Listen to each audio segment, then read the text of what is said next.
Morning. Welcome, and we'll call the meeting.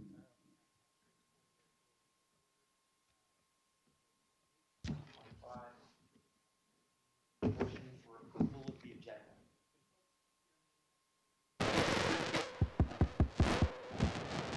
agenda. I so motion. Aye. Motion for approval of the October 18, 2021 meeting. Yeah, I make the motion. It's been moved. Aye. All right. First item on the project permitting update.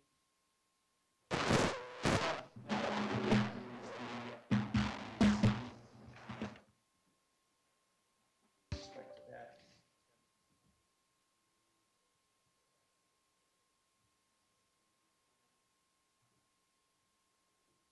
Good morning, thank you.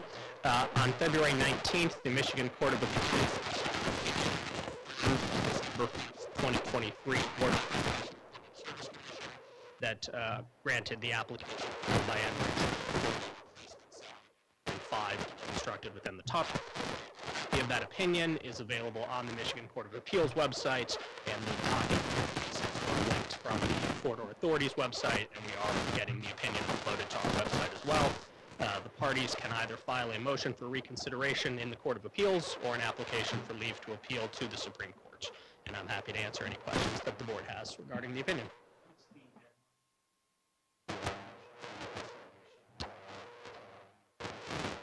So it's 21 days opinion for the motion for reconsideration is March 12th, and 42 days for the application for leave to the Supreme Court, which I have as April 2nd.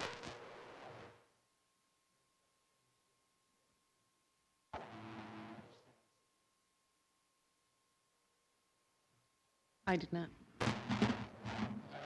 Tour of engineer.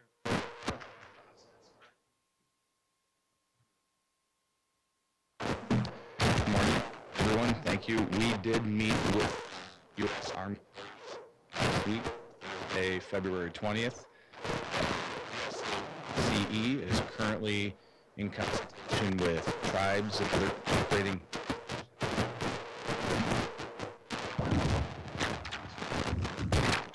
Yeah, we.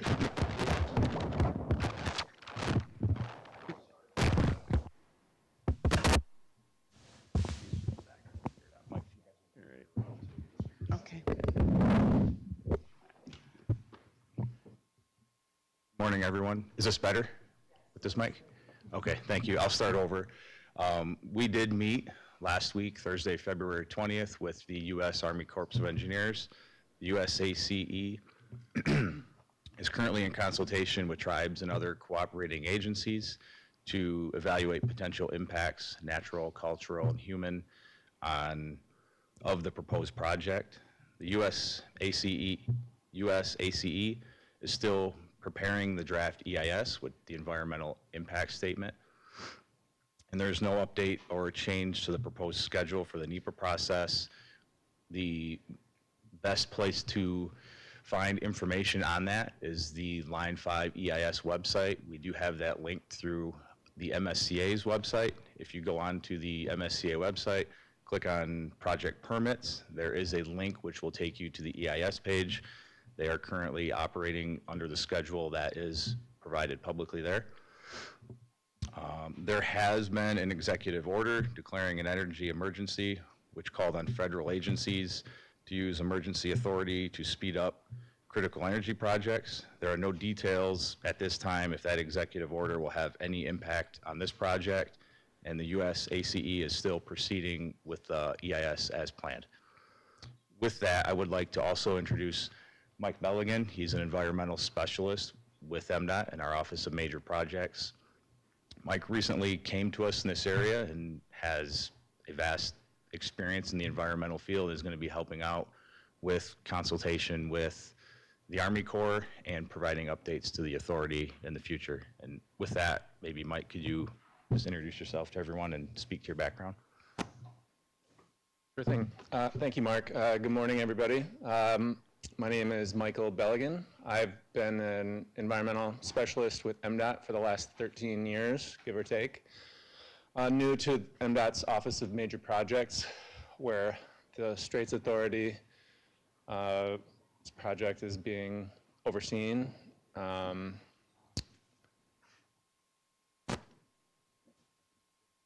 thank you. Either or both of you,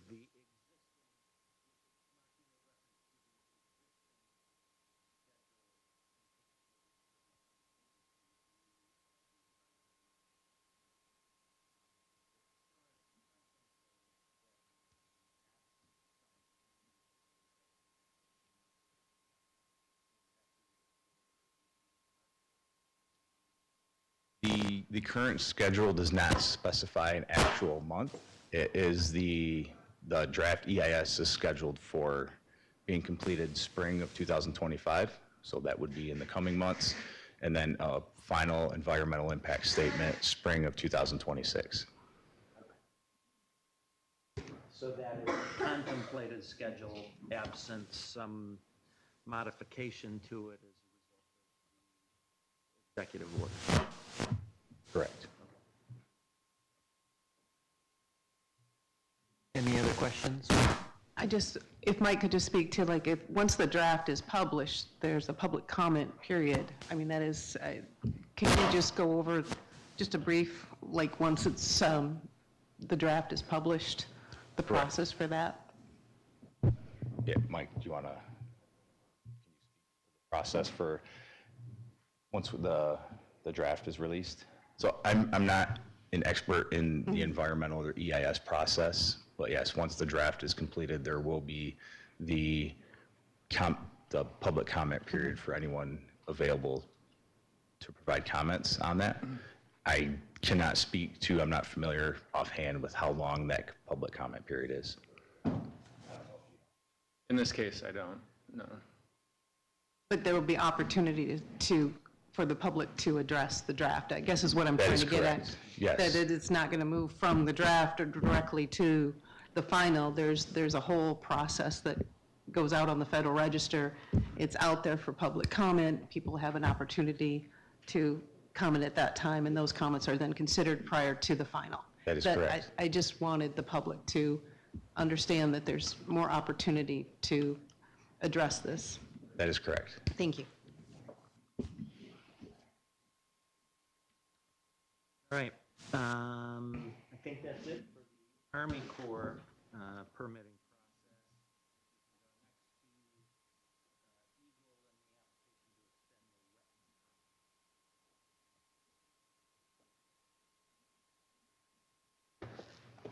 process. Good morning, Anna Mooney here with Enbridge.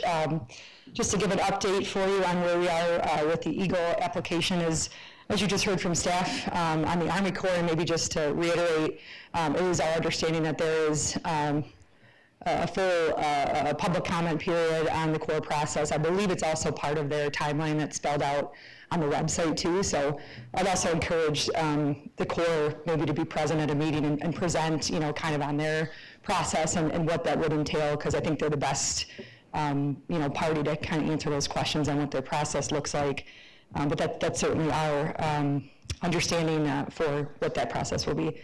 As far as our EGLE application, our EGLE permit, as was just indicated on the schedule, that is still what we're operating under, which is the public schedule that the Corps has on a spring 2026 draft EIS by summer, I think, of 2025, so spring or summer, depending on how the seasons are here, but so that should be coming. And then to reiterate, as we've discussed in past meetings, but our current EGLE permit that we have was applied for in April of 2020, was received in 2021, February of 2021. It was a 5-year permit, so matching up those timelines, it would expire before we have a record of decision that would come from the Army Corps. So Enbridge is planning, anticipates that we're going to submit our water resource permit to renew that permit as soon as next week. Really the permit, as we've had almost 5 years coming up on 5 years under the EIS process, the Environmental Impact Statement process with the Corps. It's really also allowed us to improve upon our application to the state, so things are different from 5 years ago where, as you're aware, we have a contractor on board. So there are things, there are means and methods that the contractor can provide in terms of additional information to our application that we might not have had 5 years ago. So we believe it's it's improved upon application, more robust. We have approximately 40,000 field hours of survey work that's taken place in our limited season of survey work that we can do in the Straits. So just, again, improved upon application. We do, as I think I mentioned, but we plan to submit that as early as next week. This is more of a way to inform the authority of that status. There's not a request to be a co-applicant, which is consistent with 2020 when we had been the sole applicant for that permit. So I will stop there, but I'm happy to answer any questions or address comments you have. I don't have any questions. Either of you have any questions with the reapplication for that permit? I do not at this time. I do not. Okay. Thank you. Thanks, Sam. All right. The next item on new business is, new business is almost a misnomer for some of these things because they are repeat performers on the agendas from past meetings, but the third-party utilities Peninsula fiber network status. Devin, you're up. Thank you, and yeah, that's a fair comment on this one. We've been in discussions with PFN for a while regarding a potential agreement for them to install fiber optic within the tunnel. We're continuing those discussions. We're currently awaiting a response from them on some comments from us. So other than that, I don't have any update at this time. Any questions for Devin? None at this time. All right, we're on to construction and general progress, receiving an update from Enbridge. Ann, you're back up.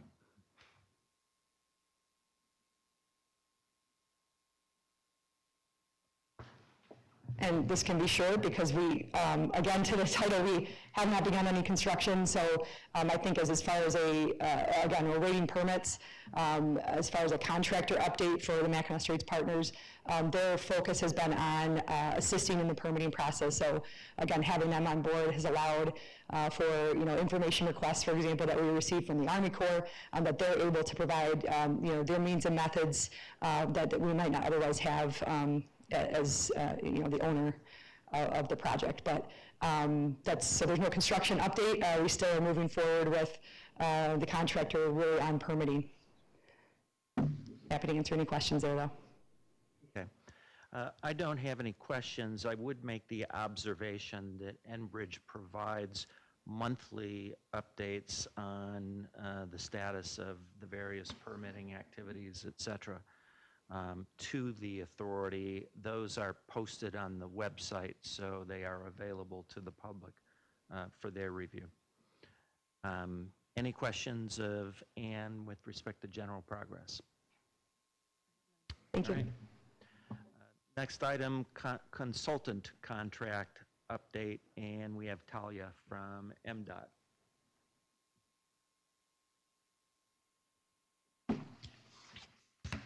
Good morning, Talia Belill with MDOT.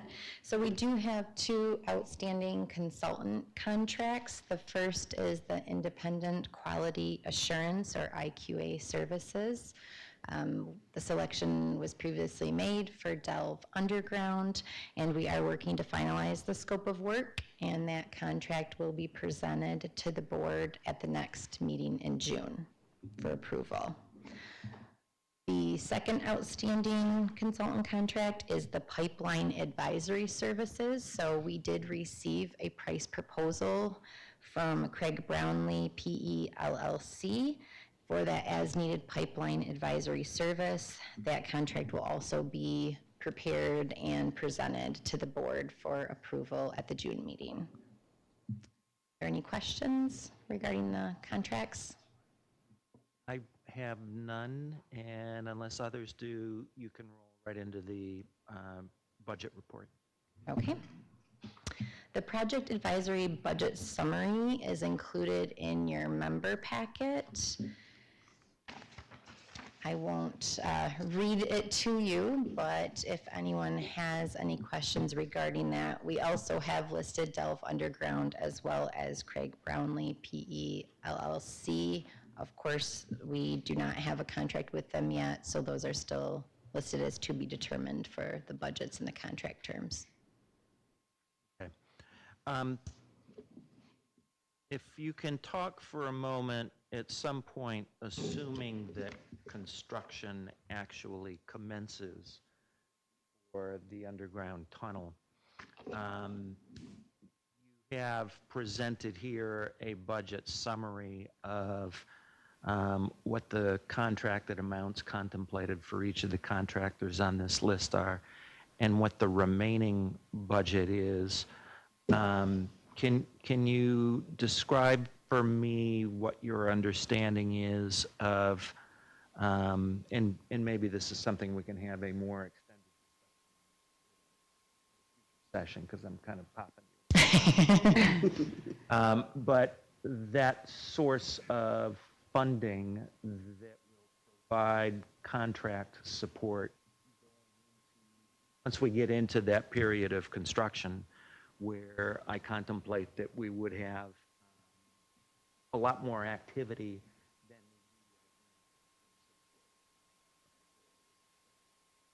Okay, I'm not prepared to talk about the funding source at this time. Do you have any information that you would want to add, Mark? Yeah, and I guess there's, the intent here is to try and be transparent and provide information on advisors that are advising the authority.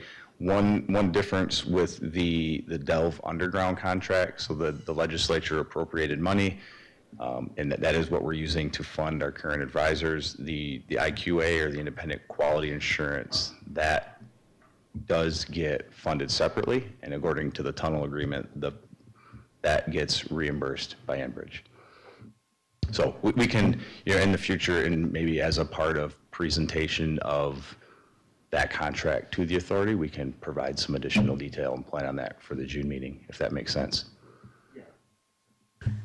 Just a question, based on that, I mean, because the IQA is funded by Enbridge, should the ones that are funded from the appropriations that we had, should we separate them, I guess is what I'm saying, just pull that one contract, so that we're clear on what is coming, being paid for by the state, and what is being paid for by Enbridge? Yeah, I think that's a good idea. Maybe we can amend this for the actual final meeting minutes. If you look at the Delve Underground IQA service row in here, there's an asterisk by that, and so there was a note that I think when I created the PDF, it got left off, which denotes that that is funded differently than our other advisory services.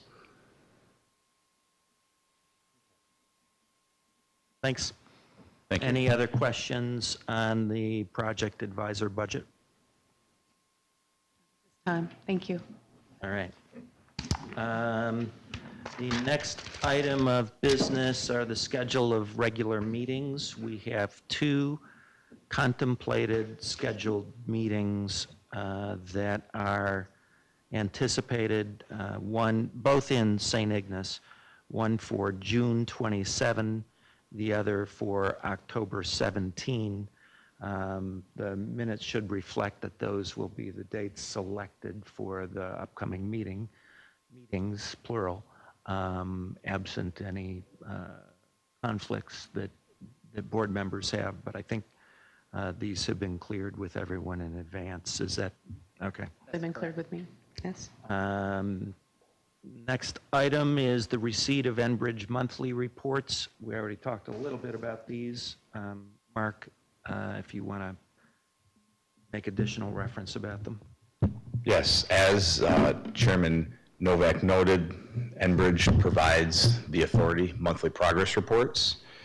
The reports attached and included in the member packet include the progress reports in the months since we last met, which would be October of 2024 through January 2025. These provide a summary, high-level summary of key activities for that month, and then a look ahead for the following month. These reports will be posted on the MSCA website. If you go to the MSC website, go under project submittals, I think it's the first line there is monthly progress reports. You click on that and it will have the progress report. So these should be posted shortly following the meeting.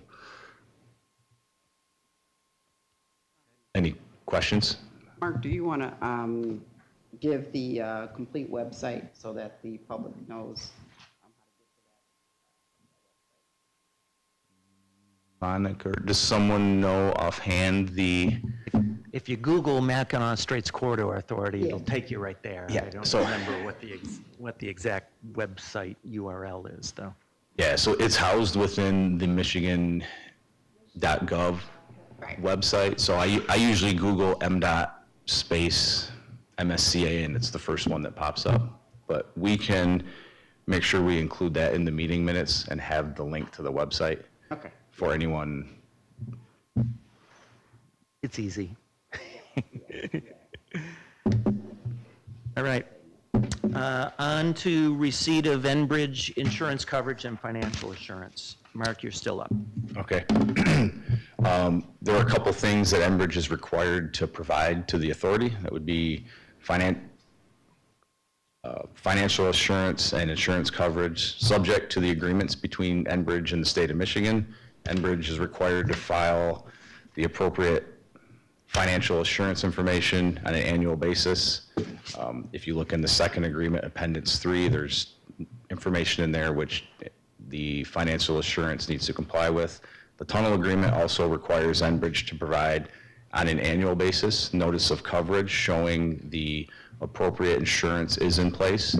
That would be in Schedule 10 of the tunnel agreement. There are two separate insurance provisions, one for the time we're in now, which takes us through construction, and then a separate set of provisions during the lease term, which would be post-construction. So in the member packet, you'll find the financial assurance information and updated notice of coverage, which shows that the appropriate financial assurance and insurances are in place. Questions with respect to either of those financial assurance mechanisms? I do not. All right. Thank you. That concludes the new business items. We now have public comment scheduled. How many people do we have who have signed up in advance?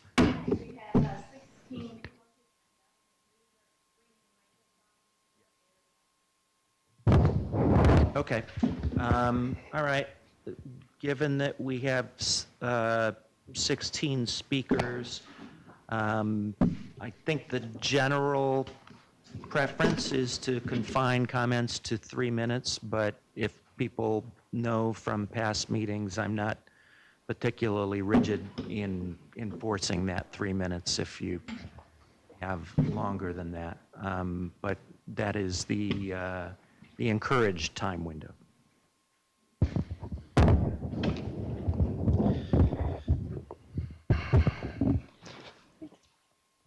All right, the first person who signed up is Julie Greisinger from Oil and Water Don't Mix.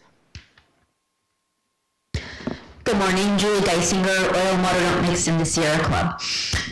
As a lifelong Michigander, I am deeply concerned about Line 5 and the proposed oil tunnel beneath the Straits of Mackinac. This aging infrastructure threatens the Great Lakes, our drinking water, the economy, and quite frankly, our way of life in the Mitten. You have been entrusted with overseeing the tunnel construction should it move forward. The citizens of Michigan not only deserve but demand accountability during this process. First, a construction project of this magnitude should not be fast-tracked under a bogus emergency executive order.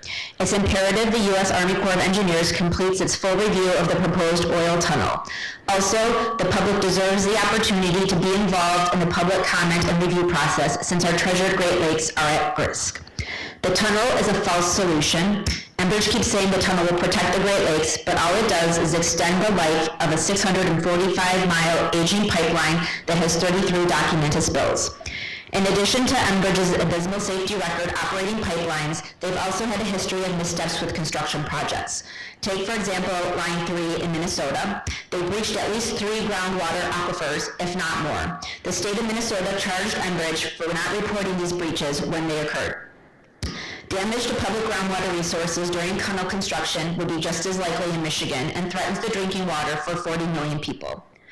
Another reason for concern is Enbridge has significantly changed the project's design to dramatically cut costs. Therefore, the previous risk assessment for the initial design is now invalid.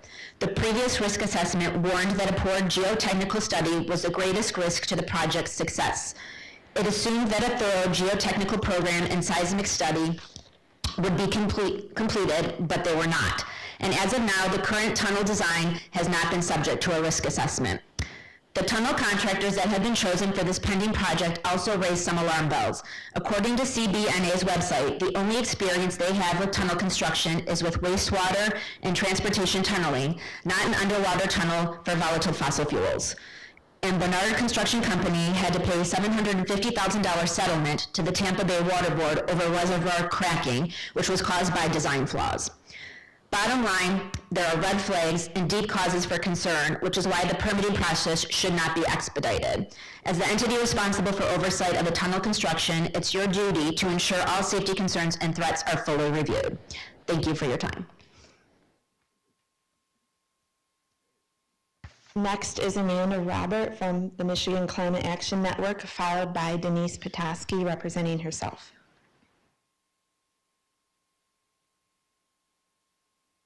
Good morning. Good morning. My name is Amanda Robert. I am the network manager with the Michigan Climate Action Network. We are a network of over 150 groups and 40,000 individuals who are committed to pushing for equitable climate action here in Michigan. I am here today, along with many others, because the construction of this tunnel threatens the climate progress that our communities have fought so hard to accomplish, and it also threatens the Great Lakes. In 2020, Michigan adopted the Michigan Healthy Climate Plan, committing our state to 100% clean energy by 2040. Approving new fossil fuel infrastructure, like the Line 5 tunnel pipe for the pipeline, directly contradicts this commitment, locking us into decades of climate pollution instead of accelerating our transition to clean energy. Meanwhile, this project has not undergone a full environmental review, including its impacts on climate and public health. This is unacceptable. We call on the Mackinac Straits Corridor Authority and all state regulators to uphold their responsibility to protect Michigan's people and the environment by pausing all approvals until a full environmental review is completed, including climate and public health impacts. The people of Michigan deserve a transparent, thorough assessment of the risks before moving forward with a project that endangers the Great Lakes, our climate, and our future. Thank you.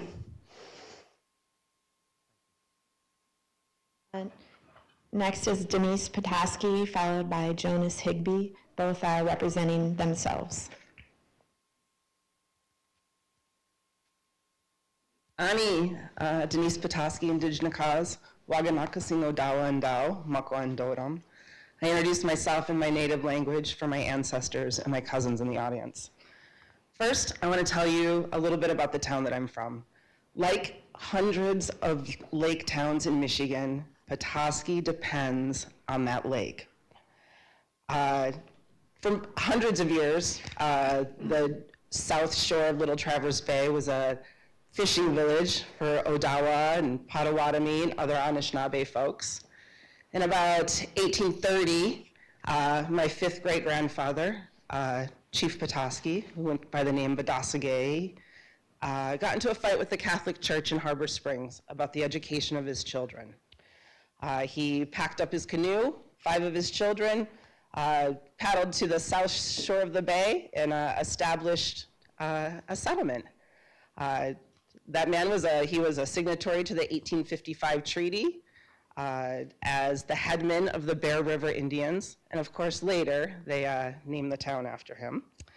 I want to talk about the resiliency of my community. In Harbor Springs, 6 miles away from Petoskey, was a Catholic boarding school. I don't know if you guys know the history of Indian boarding schools in Michigan, but the one in my neighborhood ran until 1983 and still took students as boarders. My tribe, which was not reaffirmed until 1994, for 150 years, the executive branch of the government told us we didn't exist. It literally took an act of Congress in 1994 to reaffirm the tribe existed. Oh, I'm sorry. I'm sorry. And now my tribe, the Little Traverse Bay Bands of Odawa Indians, is the second largest employer in Emmett County, with over 600 jobs between 2 casinos and a tribal government. I think it's no secret that the public act that established this board was dubious in nature. That legislature in 2018 included my representative from the 107th, Mr. Lee Chatfield, who you may know is under, well, I don't know if he's on trial or, yeah, I guess so. It was a preliminary hearing for running a criminal enterprise while he was part of that legislature. That act went to Governor Schneider to sign in 2018, who I think you will remember from the Flint water crisis, and the U of M School of Public Health had determined that he was that he bore significant legal responsibility for that Flint crisis. I understand the tribe's lost in court, the Court of Appeals. I'll encourage the leadership of my tribe to appeal that ruling. Sometimes it's hard to get justice in the colonizer's court. I think that classic novel from Achebe, Things Fall Apart, demonstrates that. I want to know why we're contemplating a tunnel in my neighborhood. How about your neighborhood? Why is it just us? You know, I drive through the Straits all the time. I see the Coast Guard working on their spill response exercises. That's terrifying to me. I was lucky enough to be born in the place of my ancestors, and these tribes depend on the lakes. The health, welfare, and prosperity of my community and other communities on these lakes depend on it. Thank you.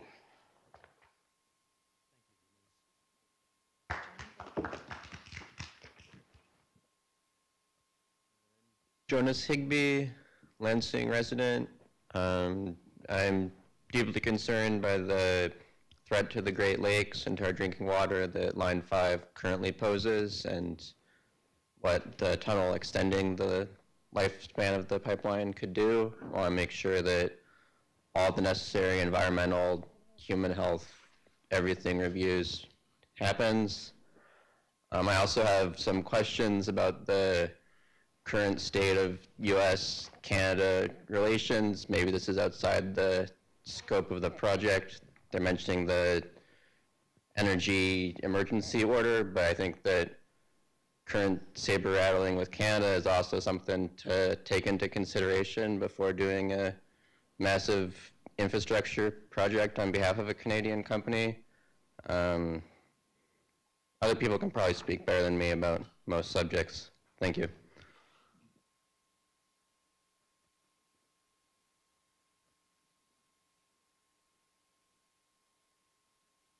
Next is Iris Potter from Kalamazoo Remembers, followed by Denise Keel from the Michigan Climate Action Network.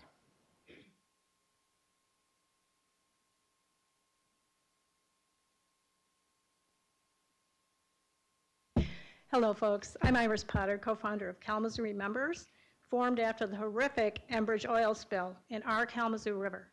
I was there, and the toxicity made me leave immediately because I was ill. It caused lasting effects on marine life, and we lost lives and property. Full recovery never happens, and after a spill, nothing is the same. Never think that a tunnel is foolproof. From that first borehole to finish, our straits won't be the same. Enbridge cannot be trusted to safely build or operate a tunnel. They have spilled over 1 million gallons and continue to operate Line 6B for 17 hours after problems were detected by someone who lived close to the rupture. Enbridge workers in Alberta thought it was another problem, not a spill, so oil kept flowing, doing damage. Most importantly, to continue with L5 in a tunnel is illegal because it violates Native American treaty rights for fishing and other rights. All 12 Michigan tribes opposed the tunnel, and legal challenges from the Bay Mills Indian community forced Enbridge to apply for a new water permit, which should not be expedited. We are also concerned about human trafficking, at tunnel man camps.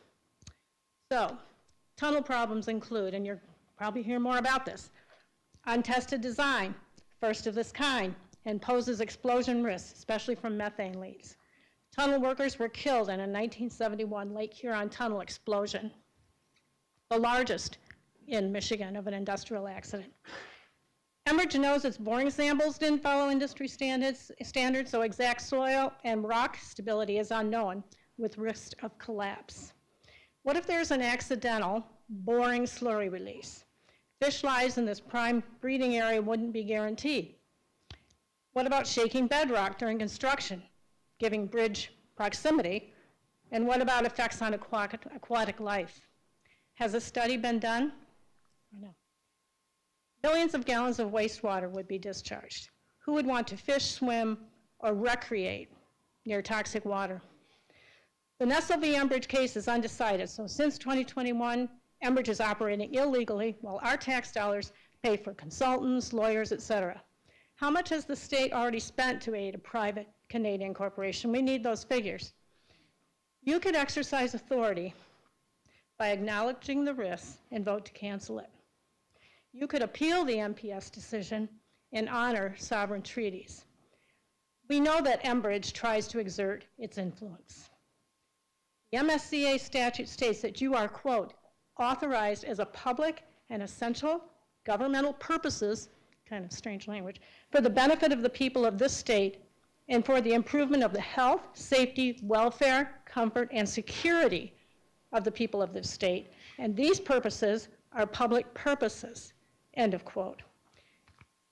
Can you really guarantee that the public will be totally safe, our health and welfare guaranteed, if we get exposed to toxic chemicals or there's an explosion? I really doubt you want to be responsible to residents for spills or explosions from this unsafe, rising cost project. The first authority is to protect the people. And you can do it now by working with us. Thank you. Next is Denise Keel, followed by Ross Fisher from Oil and Water Don't Mix. Good morning. That's a low microphone for a tall. All right. Thank you for the opportunity to speak here today. My name is Denise Keel. I'm the Executive Director at the Michigan Climate Action Network. I first want to thank all the advocates who have come out today because they show up time and time again, despite the morass of proceedings and court cases and all sorts of hurdles that Enbridge, frankly, puts up against us. We show up, and we're here today to ask you to show up. All of the regulators of the state of Michigan hold immense power over this project, and you're the ones who have the actual authority to help us shut this down. We're imploring you to think about the risks that we all know that yet haven't been included in most of the agency and regulatory reviews. The risks of this project are as lengthy as they are terrifying, frankly. If this was the 1950s when we first gave our climate and water away to Enbridge, I might understand the faith in technology, but it's not.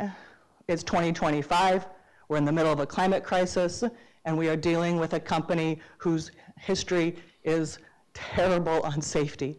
As you just heard from my colleague in Kalamazoo, I'm from Kalamazoo as well, we're still suffering from the impacts of the oil spill on Line 6B. Line 5 has spilled over 1 million gallons in 33 different instances. Without a full environmental review of these projects, we cannot trust that that won't happen again. You just heard that we lost our appeal to the Michigan Public Service Commission. I'm not quite sure how to tell the rest of the network that yet, frankly. We hopefully will be appealing that. And when that appeal, we were asking the Michigan Public Service Commission to simply consider the evidence. For example, our experts in court have been able to show that the project will increase carbon emissions by nearly 30 million metric tons every year and will dramatically worsen climate impacts by more than $40 million every year. They won't even consider that evidence in the midst of a climate crisis. We've had over 1,000 people and 50 organizations sign on to support our appeal over just the last few weeks. And that's on top of the hundreds of thousands of comments that this project has already received, all of them against it from the citizens. I was glad to hear the United States Army Corps of Engineers say that they're still going to complete their full environmental review despite the energy order from the Trump administration. Without that next opportunity for public comment, this is going to be a classic agency failure of risk regulation. I'm glad to hear that EGLE is going to be here and be really considering that water permit again. As they said themselves, things have changed in 5 years. Things have certainly changed. We know more, and we should apply that knowledge to those permits and get a full review today. Again, if this project goes through after all these opportunities to consider the evidence, which we believe when fully considered, there's no way we can approve this project, this will be a textbook case of regulatory failure. And that's from a former professor of almost 20 years. This would be the case that I would point out to my students. And more importantly, the risks are just not worth it. As my colleague Amanda spoke about, we don't benefit from this project. Renewables are already here and on their way. We have a transition plan for this state to move to clean energy. We're a leader in the clean energy economy with jobs coming every single day. And our current goal of 2040 for 100% clean energy, we won't have a shot at that if we lock in another 99 years of the carbon emissions from this tunnel. Thank you so much for hearing me today.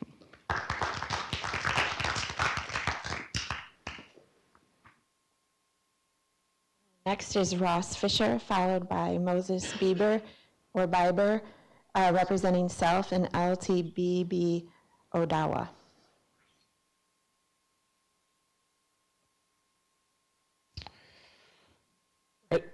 Right now, we're witnessing a heavy assault on our environment coming from the federal government, where the Trump administration and their corporate fossil fuel sponsors are seeking to rapidly grow their profits at the expense of our water, our health, and our communities. This is being done under the guise of an energy emergency. Just to highlight how the level of seriousness that they're approaching this with, one of the initial projects reported to be on that list of emergency projects was a geothermal energy system for the Rock and Roll Hall of Fame. That's what we're dealing with right now. And the rushed projects this administration is pushing will cause a number of actual emergencies. And your job is to make sure this does not happen in the Straits of Mackinac by allowing a corporation with a disastrous track record to rush through a project that poses numerous catastrophic risks, as have been mentioned, including tunnel explosions, wetland destruction, and massive carbon emissions in the midst of a climate crisis.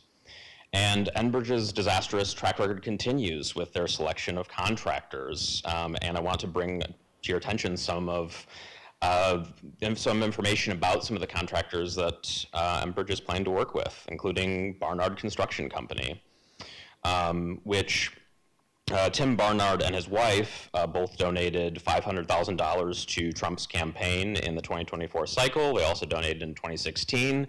And the Army Corps granted Barnard more than $500 million to build the Trump border wall. So we're seeing a lot of unholy alliances here. Also, the Tampa Bay water issues were mentioned by Julie, but the Tennessee Valley Authority of Inspector General conducted an audit of Barnard and found it underpaid workers by setting an average pay rate instead of actual salaries. CB&A also has a terrible track record. During their Port of Miami tunnel project, they dumped dirt fill into protected wetlands. That's been reported on. And as Julie mentioned too, they don't have experience doing this kind of project. And Enbridge has more history with contractors in the past, including the aquifer breaches, as well as 2 workers being arrested for human trafficking who are working on the Line 3 project. So I'm urging you today to do your due diligence, look into these contractors, conduct a full environmental review, and make sure that Enbridge does not destroy our Great Lakes.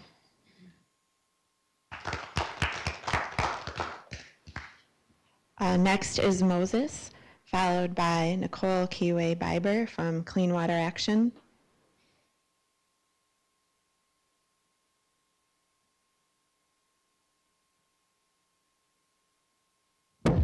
I think the tunnel should be built because, well, the pipeline is already towards the bottom of the ocean in some places, pretty long, like some people mentioned.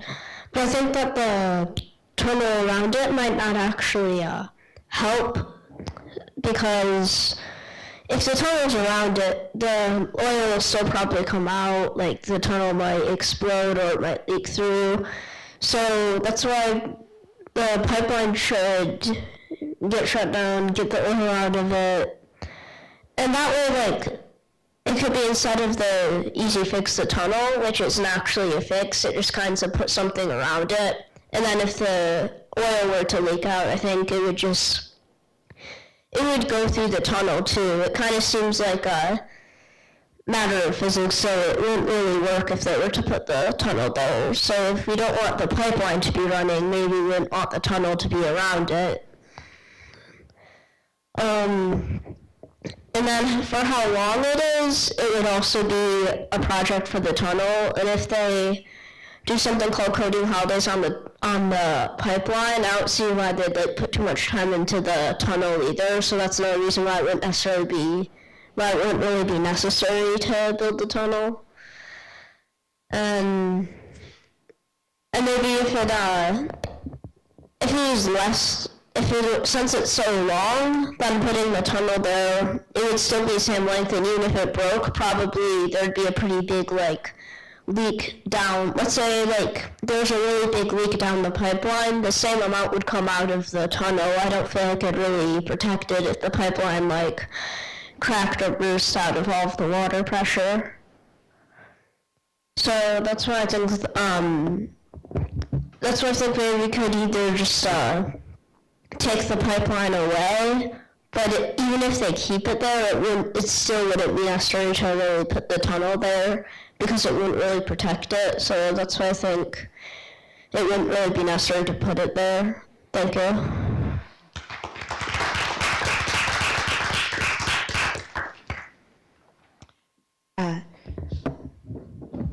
Nicole is next, followed by Kate Lins, representing South.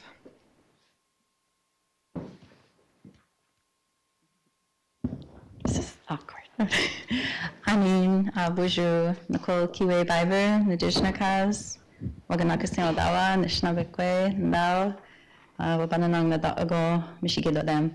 So very early in the meeting, I heard the word consultation, and but no mention of our sovereign tribal nations being privy to this robust consultation. And so as an appointed board, apparently you're given more status than a constitutionally recognized governments. So that puts a lot of responsibility in your hands. So the mention of public comment after the Army Corps draft, let's put a big if there. That's an if right now, because the energy emergency, so-called, could potentially circumvent those processes, not only to finish up a full environmental impact survey, but also just circumvent public comment. So, I think it's all part of it really follows that there's that if, because even thinking of permits, right? There's limits on what's being considered at every step of the permitting process. Oh, this agency only looks at this. This agency only looks at that. And so, all these caveats, right? All these kind of loopholes. The word cheats comes to mind for me. And so when we hear about there's going to be a more robust application for this water permit, it's improved upon, how so? What's this survey looking at? It seems to me that when things are surveyed and permitted time and time again, it's to give the corporation free rein. It's just to check off some boxes. And then it's juggled enough and dispersed enough to where the full consideration never takes place. So did these surveys do anything about how can we protect wildlife? The water? Right where that initial construction for this tunnel would be, sacred sites were found there. Ancient sacred sites of our people. Is that being considered? When might that be considered? What about the piles of waste admittedly, that this plan would produce. So suddenly, we go to our homelands. We're urban natives, right? We've never lived in our homelands. My mother and father actually met at that boarding school. She ended up downstate, and she had all of us children. So when we go to our homelands, we suddenly get to see piles of waste that is admittedly going to be produced by this project. Admittedly, all this wastewater is going to go into our lakes. And that's their best case scenario. That's them trying to make themselves look good. So, you know, this notion of providing financial assurance information, providing progress reports, the updates from Enbridge. Are they ever going to mention, spoiler alert, no, they do not mention in any of these reports the cascading effects of further greenhouse gas emissions. They do not mention the collapse of fisheries. They do not mention how many days you've been trespassing already. And they don't mention what's the update on the human trafficking from Line 3 that was on Enbridge's watch, their employees. I don't think those are going to come in the progress reports and updates that Enbridge has the privilege of providing at every one of these meetings.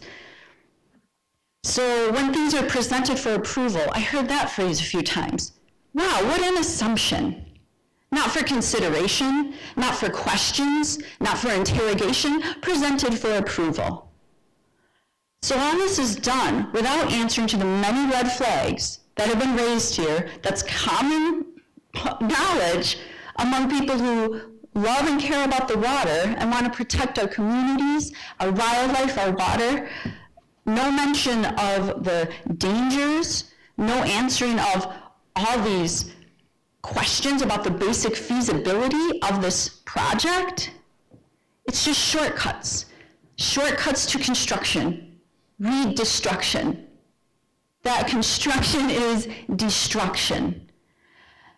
And so, you know, this assurance that Enbridge just gets what they want, which is basically keep their money flowing. Keep the water, or the oil flowing, get their money. They don't care about the water.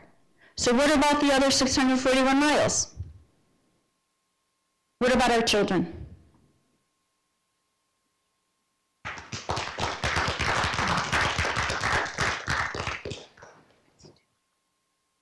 Well, yeah, it's okay, no. Hi, my name is Kate Linus, and I'm a recently returned native Michigander who spent 17 years in the high deserts of New Mexico. And if you ever want to appreciate the Great Lakes, spend 17 years in the desert, okay? Where I never knew there were that many shades of brown. I have a civil engineering degree from Michigan Tech. I have a law degree from University of Oregon, and I spent 40-year career that I just retired from cleaning up releases and intentional and unintentional, and from, you know, industrial sites. My clients were industrial. So unlike a lot of folks here, I represented industry, but I helped them clean up their mess. And many times, you know, for the older sites, it's like, okay, it was unintentional. On newer construction and newer sites, you own it. And I've seen way too much of stuff that I was told by the design engineers that wouldn't fail, failed. And, you know, we have the obligation to protect our resources. And because this project has been going on for so long, I'd just like to take you back to the 2016 report from the University of Michigan on what kind of extent different kinds of releases, volumes of releases would have on the shorelines and how far it would go on the shorelines of the, you know, of Lake Huron and Lake Michigan. And so when you look at that, it's kind of like a worst case scenario is up to, I think it was 700 miles of potentially impacted shoreline. For example, on the Lake Huron side, all the way down to Taos, okay? One of the things it didn't talk about, and we've talked, some people here have mentioned the impacts from surface releases on the shores and on fisheries and on the ecology and on tourism. But what about the water column? Now, admittedly, light crude doesn't have a lot of water-soluble constituents in it. However, it has some. There are, let's see, St. Ignace, Mackinac Island, Alpena, Taos, Charlevoix, all have water intakes into either Michigan or Huron that I guarantee you their systems are not designed to remove those constituents from their intakes, okay? So here you would have a situation, not only would you have all those other impacts, I haven't really seen, and maybe the NEPA EIS, like I said, I just got back. Maybe that addresses those potential drinking water impacts under the Safe Drinking Water Act. But some of those soluble constituents are human carcinogens, okay?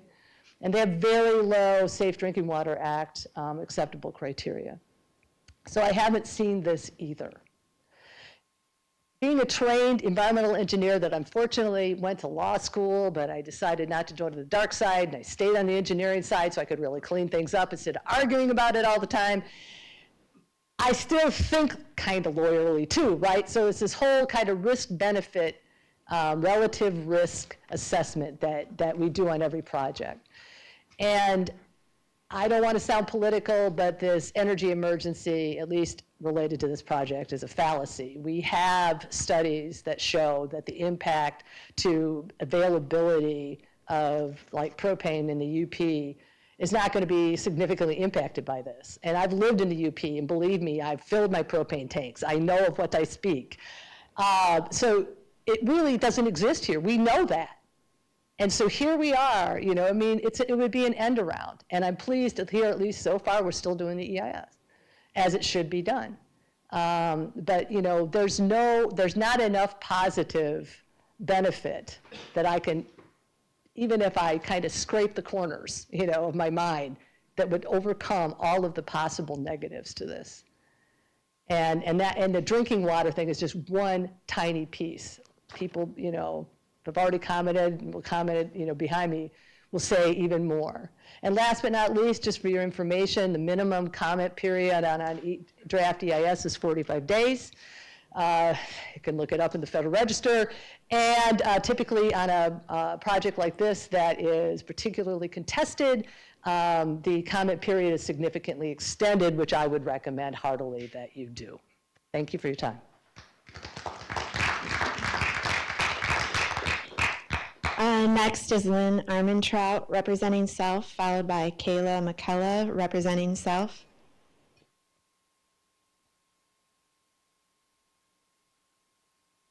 Good morning. My name is Lynn Armentrout. I live in Muskegon, Michigan, right on the shores of Lake Michigan. I grew up in the southwestern corner outside of Chicago, and I spent my summers with my cousins on the Wisconsin side of the lake. I think we can all agree Lake Michigan is beautiful, and I don't think there's any dispute that it's a vital natural resource. It's habitat to wildlife, it provides drinking water to millions of people. It's a rich and diverse ecosystem that is host to life that is, some of it is unique and endemic to this area. All that the lake gives to us, the tunnel endangers. People have talked about Enbridge's bad safety record, all the oil that has already spilled. The experts say the untested design poses risk for catastrophic explosions. And more than anything, the tunnel and its oil will continue to pour greenhouse gases into our atmosphere at a time when we are facing an existential climate crisis. We don't need the oil. That's the thing. We have an alternative. We can harness the energy from the sun at less cost, and it's clean. So we're talking about this project that's going to jeopardize this gorgeous, irreplaceable ecosystem for oil that we don't need. I think that's really all I have to say. We don't have another Lake Michigan. We have a great, better alternative to this tunnel and its oil. Thank you. Next is Kayla, followed by Shannon Doyle, representing Self.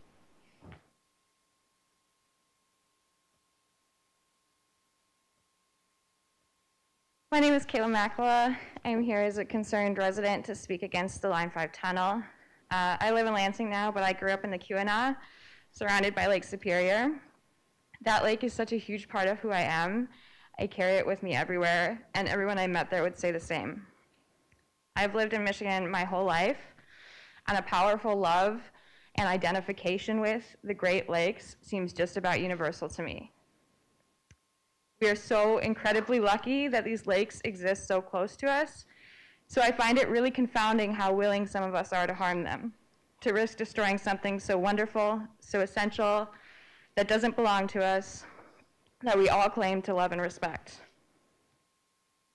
The health of these lakes is always essential, but especially so in the rapidly escalating climate crisis. This is not the time to be taking any kind of risk, and we certainly can't trust Enbridge to manage that risk appropriately. Line 5 has spilled 33 times already in the amount of over 1 million gallons. Aren't we scared enough yet? Should be. If you're not paying attention. This tunnel is not a solution, it's a distraction. It will cause further damage to local ecosystems and economies. We have got to fully divest, in every sense of that word, from fossil fuels. We are fanning the flames that already threaten to devour us. People who stand to profit are trying to tell us, don't worry, we don't need that many lifeboats. It's the Titanic, it'll never sink. If you were in the room where that decision was made, if you had the power to do something about it, wouldn't you do everything you could to make sure that there were more than enough lifeboats?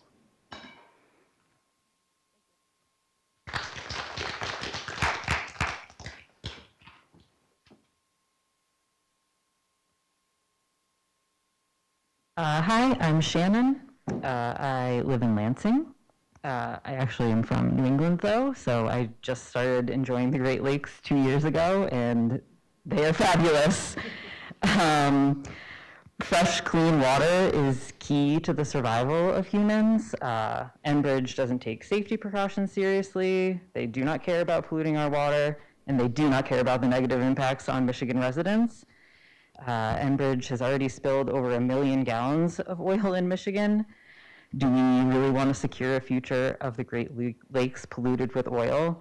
We have alternatives to oil, but humans literally need fresh water to survive. Yeah.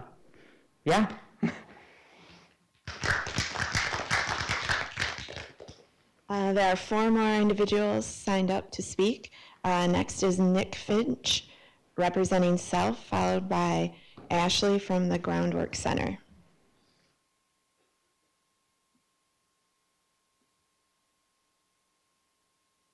Hi, I'm Nick. I'm a lifelong Michigan resident. Have always loved spending a lot of time in our waterways and being alive and having water to drink and living among other living things.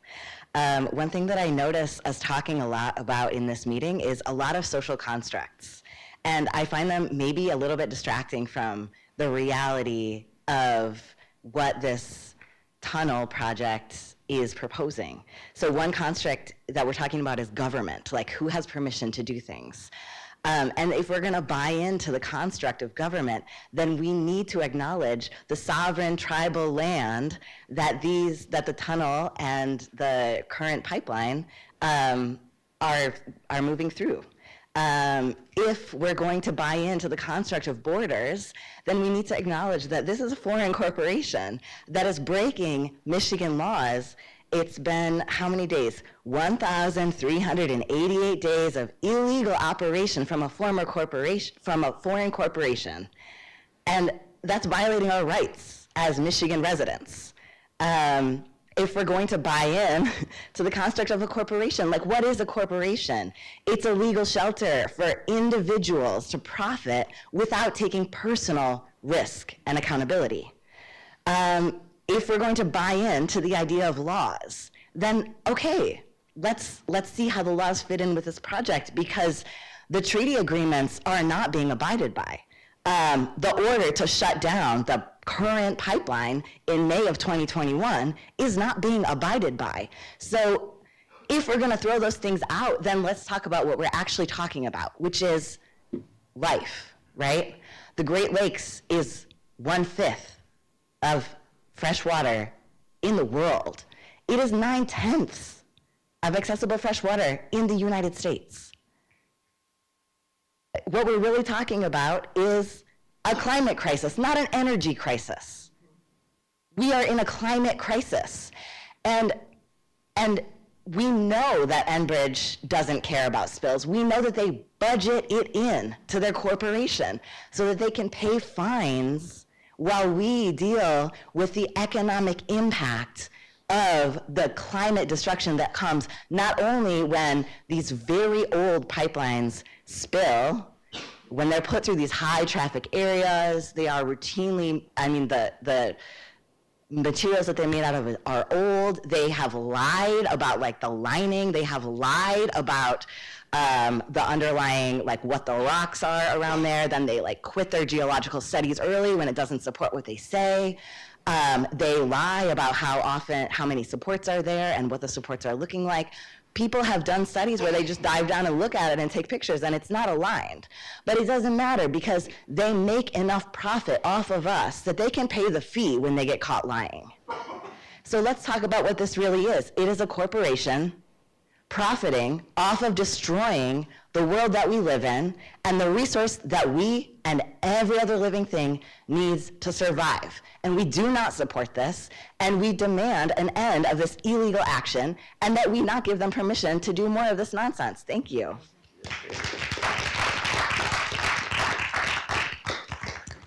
Next is Ashley, followed by Jeff representing Self. And then finally will be Jennifer Fike representing Self. All right, good morning, and thank you for the opportunity to speak today. My name is Ashley Rodzinski, and I'm the Climate and Environment Program Director for Groundwork Center for Resilient Communities based in Traverse City, Michigan. I'm here today to remind each of you that you bear the responsibility of safeguarding Michigan's economy and our freshwater resources. And you alone will determine whether Michiganders will bear the financial burden of Enbridge's Line 5 pipeline and the consequences of this dangerous project. The 72-year-old pipeline poses an immense risk to the state of Michigan and our economy and our environment. We know that the Great Lakes generate nearly $30 billion annually from tourism and support hundreds of thousands of jobs. A spill would devastate 700 miles of shoreline, it would shut down businesses, and it would cripple our regional economy. The straits also serve as a vital shipping corridor, and an oil spill would disrupt commercial trade, it would increase consumer costs, and it would significantly impact supply chains, effectively shutting down Chicago's shipping economy. And despite these risks, Enbridge is pushing forward with an entirely unvetted proposal that has dramatically changed from its original proposition. No single agency has actually reviewed the full scope of this proposal, including the geotechnical analysis that was not thoroughly done by this company. Plus, Enbridge has more than doubled the tunnel's width from 10 to 21 feet. They have increased the depth of the project by more than 100 feet, and they have raised new safety concerns and engineering challenges with these changes. According to the Institute for Energy Economics and Financial Analysis, the economic costs of this project have tripled from $500 million when this was originally proposed to now more than $1.5 billion. And those dollars will continue to increase in the 3 to 5 years before this project is ever built, if it's actually ever built. Enbridge has also petitioned the Federal Energy Regulatory Commission and successfully won to be able to pass those costs on to consumers. And that means that customers like us will ultimately foot the bill for this project. That's good for Enbridge. It is not good for Michigan. And there are plenty of viable alternatives to Line 5 that don't put Michigan's economy or our environment at risk. A recent PLG report confirms that refineries can access oil through other pipeline routes, including the one that they expanded for the Kalamazoo's, after the Kalamazoo oil spill. And propane needs can easily be met through existing delivery systems. Enbridge's own experts testified in federal court that shutting down Line 5 would increase fuel costs by less than a penny per gallon for gasoline, far less than the economic and environmental costs of a disaster in the Straits, and probably about the amount that it's fluctuated while we've been sitting here today. Additionally, investing in the tunnel locks Michigan into 99-year oil infrastructure at a time when global markets are actively shifting away from fossil fuels. The financial risks of this stranded asset would ultimately fall on Michiganders. And furthermore, the 2017 Dynamic Risk Report that was commissioned by the state of Michigan found that decommissioning Line 5 would actually create more jobs than building this tunnel, which contradicts Enbridge's economic claims of prosperity and all the ads that you see on social media. Michigan deserves responsible energy solutions that protect our jobs, that safeguard our tourism economy, and prevent taxpayers from bailing out a foreign oil company. Shutting down Line 5 is not just an economic necessity or an environmental necessity, it is an economic imperative. So I urge all of you today, I urge those of you at EGLE and the U.S. Army Corps who testified before this committee, along with our Governor Whitmer, to demand the utmost scrutiny of this project, including a full environmental review, because in the event of a spill, this oil will be on your hands.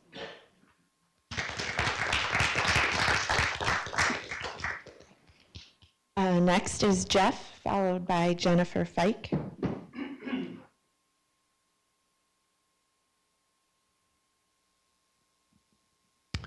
Hello, Jeff Smith here. First, I want to thank you for your service. I know you have a tough job.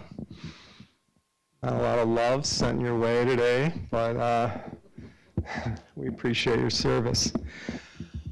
So,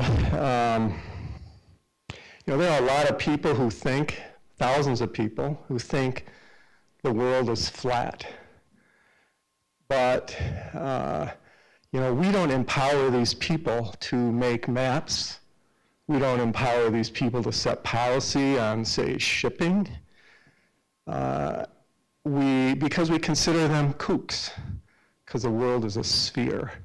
And there is something, people who I call the flat earthers of climate change, because they go through life thinking there's no such thing as climate change. And many of these people now, as we know, are in power. The flat earthers of climate change are setting policy for our nation, for our state, and for this project. I don't know what your views are, but they're certainly involved in that decision making. And this project is essentially a flat earther project. And the fact of that is not put in doubt by all of the science that surrounds the conversation, or the permit language that surrounds the conversation, or all these hearings. It does not change the fact, just as the flat earthers need to understand the world is round, climate change is real. And unlike so many things in this permit conversation, where they're presented in terms of risk. It might blow up, it might leak, it might go 700 miles in the lake, it might. And that might word gives a certain amount of comfort to people signing these permits. It might, but it might not, or it probably won't. The big difference when it comes to climate is certain. It is rising, it's solid as the earth, that fact. All the body of science supports that. And this project, in being a flat earther project, this should be a moment where Michigan leaders have a chance to show courage, they have a chance to show leadership, they have a chance to stand up to people who are conveying a big, obvious, easily disproven lie that the world is round. Climate warming is real, it is dangerous, it's an apocalypse, and this project can set an example for the entire nation by shutting it down. And none of the language about engineering and risk and all that stuff denies what the truth of climate change is. And when you go to sleep tonight, just think, it's on me. I can either deny reality or I can accept reality and make a courageous decision, because the world is not flat, it is round. Climate change is as real as that. Thank you.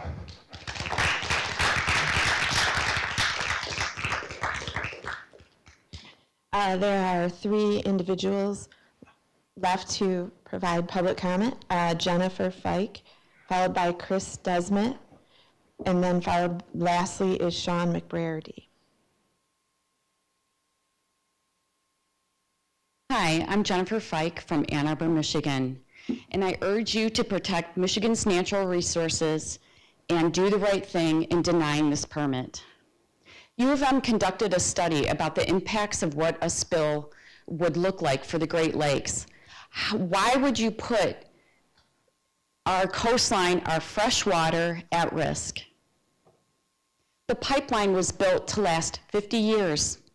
In 2016, I met a man who helped build that pipeline. He was wondering why it was still in place. He was concerned.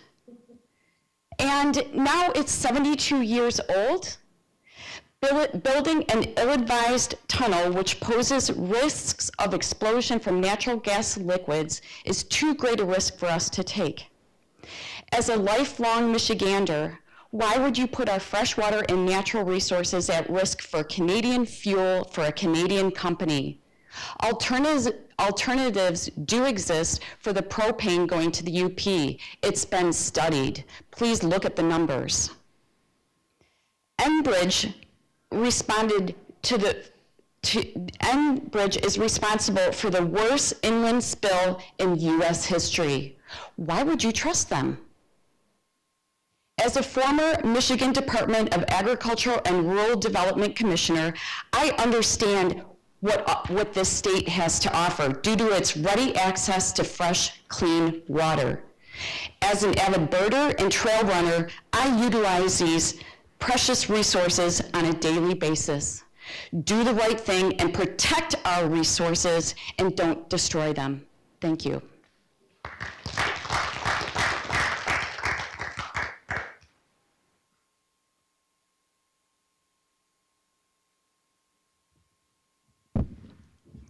We'll give this a try. Can you hear me? Yes. Okay. I'm a lifelong resident of Michigan. I am an avid sea kayaker. I grew up here. I play on these lakes. I cherish them. If the general public of this state, not to mention the surrounding states that come here to recreate, had any idea that this was going on, you would have tens of thousands of people speaking out all the time because they cherish the pristine nature of the Straits of Mackinac, our Great Lakes.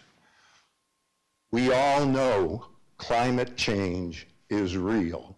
You can deny it, you can come up with whatever excuse you want for it, that it's really just a weather cycle. We live it every day. You breathe it every day. You see it every day. You see its impact every day. And the frustrating thing about this is fossil fuels, there are alternatives to it. And it's money and greed that is trying to drive that to continue as long as it possibly can. We've got billionaire oligarchs in the United States now. We've got a president that's talking about selling gold cards for $5 million, which gives you a pathway to citizenship. What the heck is going on? This is crucial. I spend all of my free time, as much as possible, sitting on the surface of the Great Lakes and our coastal environment, the oceans. I have an intimate knowledge of what the impact would be like on our water. My family, my grandchildren, generations of citizens in this state come here and outside of this state to walk these beaches, to swim in this water. Nothing is more valuable than that resource. That tourism resource, that quality of life resource we have living here is under jeopardy for something that's obsolete, and it's killing the planet, and we all know it. It's just outrageous. I have a manufacturing background in steel products. I know what risk assessment is. I know what root cause analysis is. I know what environmental compliance is. And we are all responsible for it. But the fuel producers, guess what? They're not responsible for their effluent. It's killing the planet. The exhaust emissions from these carbon-based products, and there's alternatives exist, but they don't have any responsibility for it. And my question to Enbridge is, in all the years you've been doing this and you want to hang on to this market, tell me what you've been doing to clean up your effluent and exhaust. What have you been doing to increase the mileage on internal combustion engines of all kinds, whether it's jets spewing exhaust in the air? I grew up as a kid recreating on Saginaw Bay, and you can see, to this day, you can see sulfur clouds going along the horizon. It's just outrageous that we're going to allow that to happen without the best possible permitting and looking at what's going on. And it's just not just the oil. The bentonite slurry possibility of a spill is as frightening as hell to me as a sea kayaker, where I look at water that I'm used to seeing 20 feet down, and all of a sudden there could be this slurry of crap. That might go back to a kid in the 50s at my great aunt's cottage north of Caseville, and the alewives washing up on the beach and making barriers to keep dead, stinking alewives off. The zebra mussels that have taken away.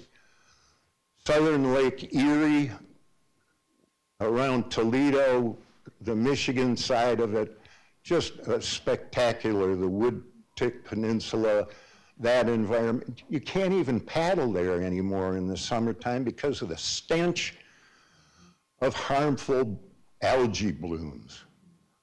Harmful algae blooms are spreading everywhere. How long do you want to deny climate change and pollution? As a little kid riding around with my father going through downtown Detroit and looking at smokestacks and how many different colors of smoke were coming out. At least we controlled that and ultimately eliminated a lot of that, but not enough. Big tobacco, cancer causing, they knew about it, but it was money. It was greed driving that car, and it is greed driving this car, and it is greed sitting in our White House now driving the car. Make it stop. Please, I implore you. The population of the upper Midwest, actually the whole eastern half of the United States that comes here, implores you, please make it stop. Thank you.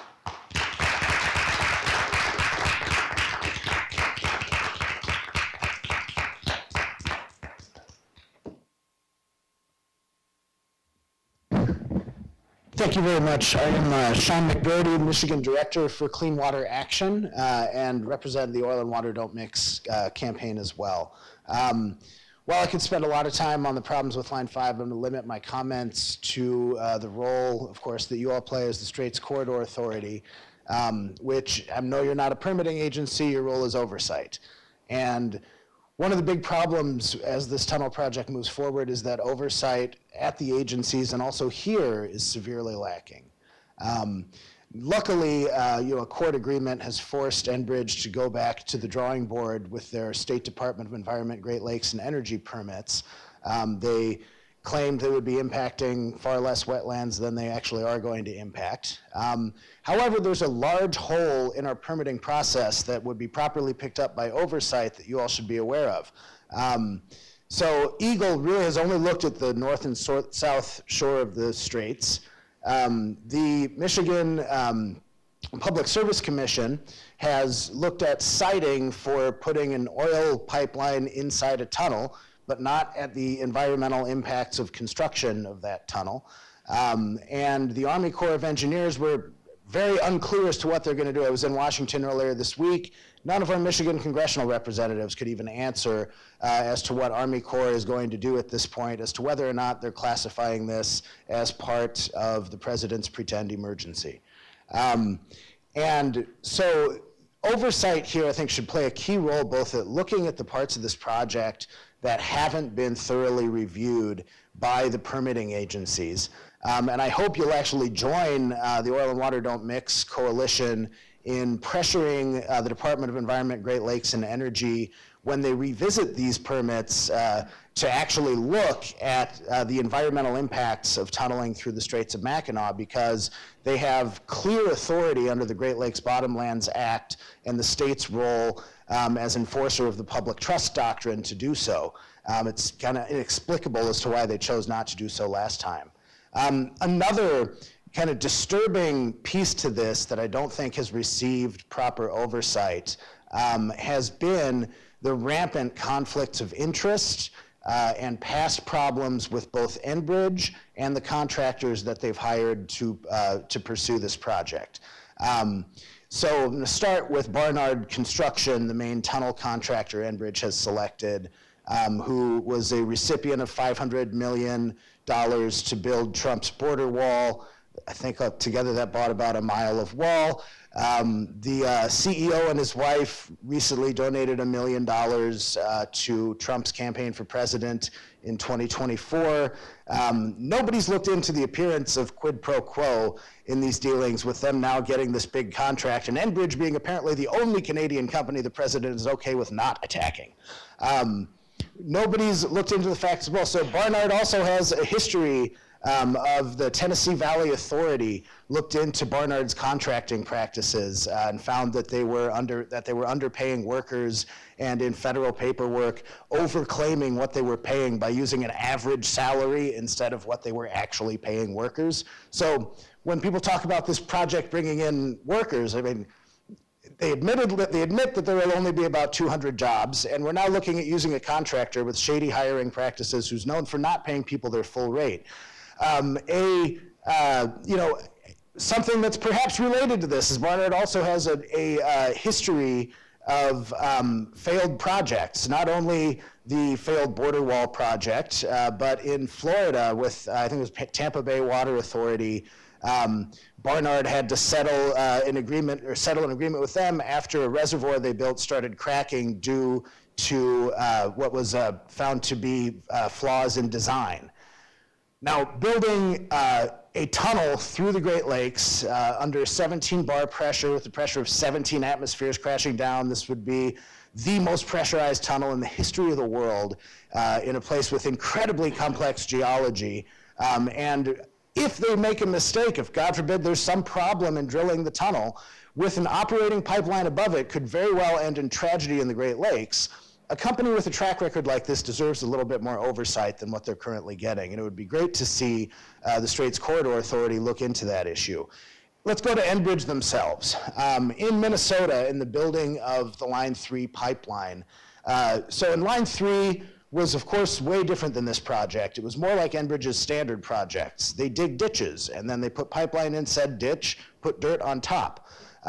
Every now and then, they horizontal directionally drill under rivers. The horizontal directional drills failed over 50% of the time in Minnesota on the Line 3 project. They pierced 3 aquifers that the state of Minnesota is currently suing them for. I believe they've reached settlement on one of those possibly. Not to mention the fact that Enbridge contractors, another disgusting thing really about this industry is the tragedy of missing and murdered Indigenous women that just so happens to follow the pipeline industry wherever they show up, where their worker camps end up being. In Minnesota, an Enbridge contractor was actually found guilty of trafficking as part of that. And this is a pattern that we've seen in oil and gas camps all across the country and across Canada.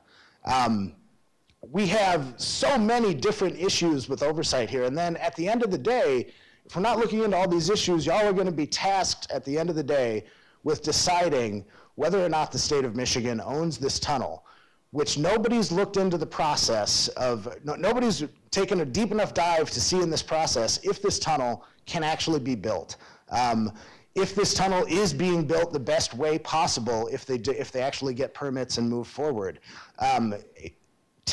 I think there's a lot more that needs to be understood before deciding whether or not the state would take ownership. I mean, taking ownership of this tunnel is not a gift from a benevolent corporation to the state. They're giving us liability for 100 years of a tunnel that might be faultily built, where there's problems with contractors, there's problems with the parent company, and you have actual experts like Brian O'Mara, who's testified at the Public Service Commission. I know he's talked to you all as well, with very serious questions about the feasibility of tunneling through the straits and having no permitting agency actually look into that issue.